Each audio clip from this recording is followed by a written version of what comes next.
কাল ছিল শিবরাত্রি। তো শিবরাত্রির পরের দিন আমরা সকালবেলা মন্দিরের মধ্যে জল ঢালি। তো শিবলিঙ্গের উপরে। তার সঙ্গে ছিল বৃহস্পতিবার, কিন্তু রোজ বৃহস্পতিবার আমি একটু হলেও লক্ষ্মীর পাড়া দিয়ে আর কি আলপনা কেটে পুজো দিই।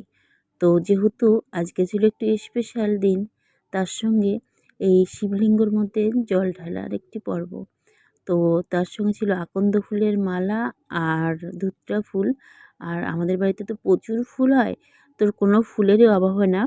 আমাদের বাড়িতেই সব রকমের ফুল আছে, আর বাড়ির ছোট থেকে শুরু করে প্রত্যেকেই এই শিবলিঙ্গর মধ্যে একটু একটু করে জল ঢালছিল। আর আমরা তো বাড়িতে অনেকেই আছি, আর আমরা একটি একান্নবর্তী পরিবারে থাকি, সেটা তোমরা সকলেই একটু একটু করেও হলেও জেনে গেছো। তো দেখো, আমাদের বাড়ির ছোট্ট মেয়েটি জল ঢালছে, সেটা হলো আমাদের সাক্ষী, আমার দেওরের মেয়ে। খুব সুন্দর করে ও দেখি প্রত্যেকের চেয়ে ভালো করেই জল ঢালছে।